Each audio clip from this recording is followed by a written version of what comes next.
जय माता दी। अल्टीमेट ज्ञान में आपका हार्दिक स्वागत है। अब दोस्तों, किसी से भी यदि बात की जाए और किसी के विषय में पूछ लिया जाए, यदि वह व्यक्ति परेशान है और बताने लगे कि क्या परेशानी है, तो वह 1 मिनट में इतनी परेशानियां बता देगा कि सुनने वाला ये कहेगा कि छोड़ो भाई, इन परेशानियों का हमारे पास कोई भी हल है ही नहीं। और यही अक्सर हुआ करता है।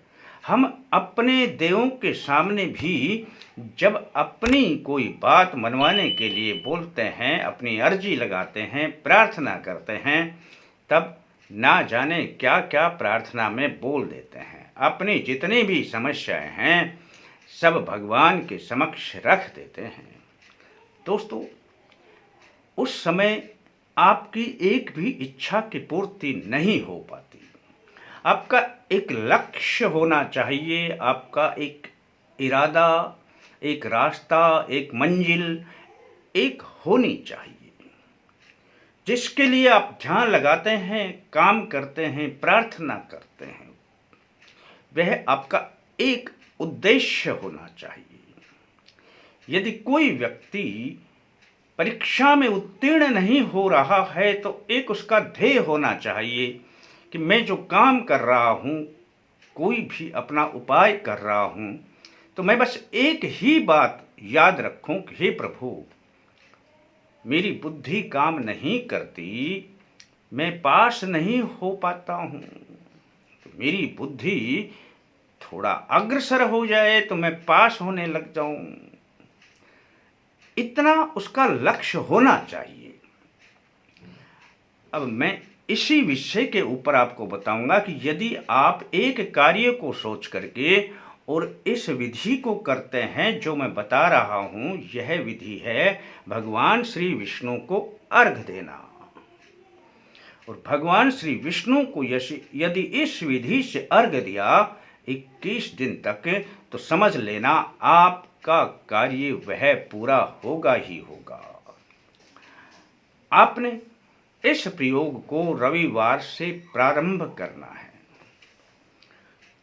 और सुबह के समय है करना है, नहा धोकर के करना है। पूरब की तरफ मुख करके आसन बिछा करके बैठ जाएं और एक लोटे में जल भर लें। इस लोटे में जल है, आपने एक लोटा जल का भर लेना है। अब इस लोटे में आपने थोड़े चावल डालने हैं, अक्षत डालने हैं, थोड़ी सी कुमकुम यानी रोली डालनी है और 2-4 पत्तियां पुष्प की, कोई भी पुष्प हो उनकी 2-4 पत्तियां डाल देनी है। बस दोस्तों, आपका अर्घ तैयार हो गया है।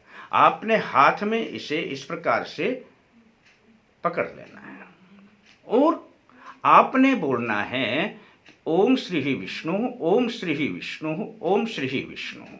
हे प्रभु, मैं अपना नाम बोलना, उसके बाद में बोलना कि मैं अपने इस काम के लिए जो काम है वह बोल देना। आपको अर्घ दे रहा हूं, मेरा यह कार्य पूर्ण करते हैं, मैं आपकी शरण में हूं। बस इतना सा आपने बोलना है। बोलते हुए आपने इसे इस मंत्र के साथ में नीचे डालना है। कहाँ? एक खाली पात्र नीचे रख लेना। जहाँ पे आपने डालना है तो खाली पात्र कोई भी रख लेना और उसमें इसको डालना है। पहले मंत्र के साथ में एक बार थोड़ा डालना है, फिर दूसरी बार वही मंत्र पढ़ना है, फिर थोड़ा डालना है, सामने से यूं करके डालना है और तीसरी बार में फिर संपूर्ण डाल देना है। अब मंत्र भी सुन लीजिए। गंधे पुष्पे अक्षतैर्युक्तम् अर्घं सम्पादितं मया ग्रहाण अर्घं मया दत्तं प्रसन्नो वरदो भवे। इसके साथ में थोड़ा डाल देना है।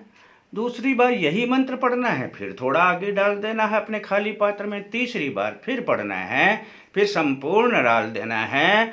अब इसमें डालने के बाद अक्षत शेष रह जाएंगे, उन अक्षत को निकाल लेना है और अपने ऊपर से पीछे डाल देना है, अपने सिर के ऊपर से यूं पीछे डाल देना है। अब अक्षत पीछे कहीं पड़े रहो, आपको इससे कोई लेना देना नहीं है। यही अक्षत काम करेंगे आपके लिए, आपके लिए पूरा प्रभाव इन्हीं से बनेगा। ये जो अक्षत आप पीछे डालेंगे, अब यही आपका कार्य पूर्ण करेंगे। 21 दिन तक लगातार करना है दोस्तों।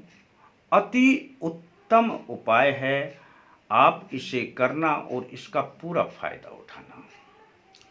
अब जो जल आपने किसी भी पात्र में डाला है उसे लें, और कोई भी अपना बाहर पेड़ पौधे खड़े हों, अपने पास भी कोई गमले हों, तो पूर्व की तरफ मुख करके उसमें उसे डाल दें। ऐसा कर लेना दोस्तों, 21 दिन तक कर लेना।